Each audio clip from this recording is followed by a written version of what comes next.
Bonsoir YouTube, ici Largo pour une très courte vidéo sur le jeu que vous pouvez voir à l'écran. Il est tard, nous sommes épuisés, fatigués, mais ravis, n'est-ce pas? Exactement. Hein, donc j'ai à ma gauche Mickaël, Jérôme à ma droite et Yannou. Hein, donc investigateur Mickaël, investigateur Jérôme, stagiaire Yann. Oh. J'ai tout trouvé. Et nous venons de finir les flammes d'Aldarstein. Alors autant vous dire tout de suite, on a été emballés, je pense que vous êtes un peu d'accord là-dessus. Ouais. Oui. Donc si vous voulez écouter la petite critique que nous avons à faire, eh bien c'est juste après le générique.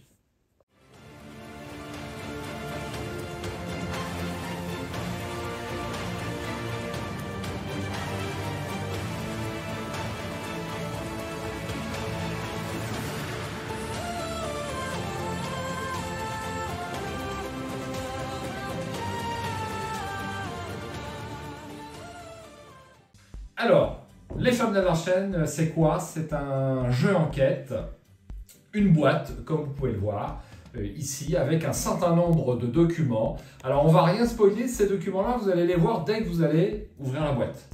Voilà. On déballe tout, et... Celui-là, celui-là, sans celui-là, oui, absolument, que j'ai rempli. Et donc, on a un certain nombre d'indices qui sont dans cette boîte. Alors, c'est pas une boîte très très lourde. Il y a du papier dedans. Si vous achetez les jeux au poids, je pense que ça ne sera pas forcément votre type de jeu. Ça coûte combien?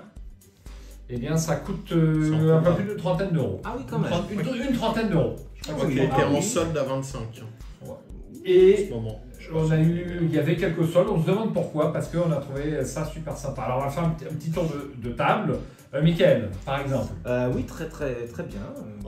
Très bien, mais encore. 2 heures de jeu. Ouais. J'aurais aimé que l'intrigue soit un petit peu plus alambiquée. Un petit peu plus de lien entre les personnages. Alors, on a fait l'enquête à 4. On a presque tout trouvé. On a trouvé le nom du coupable, hein, ou de la coupable. On a quelques éléments d'indice qu'on n'a pas trouvé, mais on a tous cherché, on a tous trouvé un certain nombre de choses. Ouais, faut pas être à deux. Il faut pas être à deux. Ouais. Ah, tu mets un peu plus longtemps, c'est pas limité dans le temps. Non. Peut-être qu'à 2 ça passe quand même. Hein. 2 heures, et à 4, je trouve que c'est le bon calibrage. C'est pas mal. 2 heures, honnêtement, ça évite de s'endormir, de stagner. On avançait tout le temps dans la partie. Ce jeu n'a pas de règles. Vous ouvrez la boîte, vous déballez les indices. Un journaliste vous demande de l'innocenter, hein, c'est au dos de la boîte, zéro spoil, et on va relire son carnet de notes ainsi que différents indices qu'il a trouvés, et on va essayer de le disculper. Franchement, moi j'ai été super emballé, on s'est vachement pris au jeu. Tous les 4. Ouais. On n'a pas vu passer les 2 heures, on a tous trouvé un certain nombre d'indices, on s'est tous un petit peu réparti les tâches. Mickaël nous a fait un certain nombre de choses qui nécessitaient une capacité de calcul, ce type de choses. Yann a fait certaines déductions. Jérôme, tu as... Ah bah non, rien. Il a ramené les bières. Il a ramené. C'est pas fourni avec. C'est pas fourni, la loupe non plus. Et on s'est vraiment pris pour des enquêteurs de police.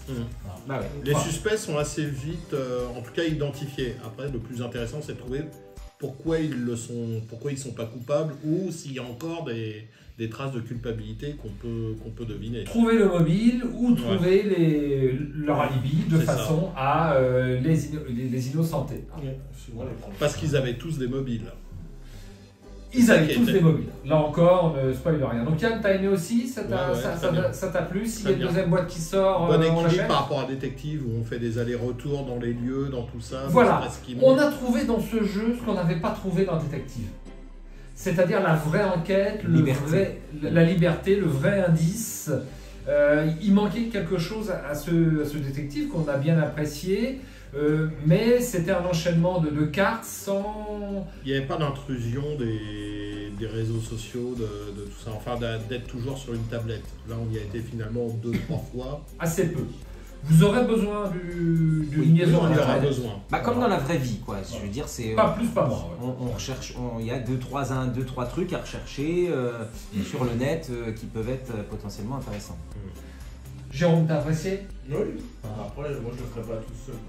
Ça, c'est sûr. Je pense pas que ça soit un jeu qui fasse jouer tout seul. Pourquoi pas C'est un de mes jeux favoris et bon, j'aime bien bien, parce que je m'y prête au jeu, mais à faire ça tout seul, On je peut, serais perdu. on sera rapidement perdu. On a toujours, quand on est 4, on a toujours un œil neuf sur certaines choses, des choses qu'on n'a pas vues que le voisin va voir. Une relecture. Une relecture avec un autre œil. Ouais, voilà, absolument.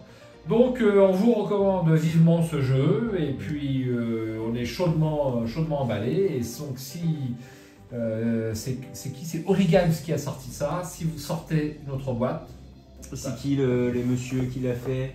oui, on va citer l'auteur, ouais, t'as raison. Alors, l'auteur, c'est Alexander Chris et Georgi Shugol, effectivement. Déduction, coopératif. Voilà, et on va pas en dire plus que ça, hein. Avant de révéler quelque chose, on va se quitter là. Sur cette... Tu le revendras combien, l'Argo? Alors, je vais pas le revendre, parce que c'est un jeu que j'ai apprécié, et je veux le garder dans ma ludothèque, peut-être pour faire jouer à des personnes qui seraient de passage, ou le prêter, mais il n'est pas à vendre. Regarde, si tu voulais Comme me tu l'acheter. vends même mes jeux. Ce qui est bien, c'est que vous pouvez le revendre parce qu'on détruit rien en fait. Oui. Oui, Il y a juste une feuille, à la Absolument. rigueur, vous pouvez photocopier ou recréer. oui, Mais, elle a pas beaucoup d'intérêt. C'est Elle a pas une beaucoup aide. d'intérêt. C'est une petite aide. Il y a 4 colonnes, suspect, mobile, preuve, alibi. Voilà. Faites un quadrillage, c'est pareil. Alors, on va se quitter là. Est-ce que vous avez quelque chose à ajouter? Ça, c'est le dessin de l'Argo, il a bien dessiné. Pour identifier les personnages. C'est le dessin de l'un des enfants. Bon, enfin, je ne passe les détails. On a envie d'en parler. On n'en parlera pas plus. Salut les gars, merci d'être venus. Merci. À bientôt. Et je vous décerne vos galons d'enquêteur 3 étoiles à tous les 3. Ciao, bonsoir. C'est ça. Salut.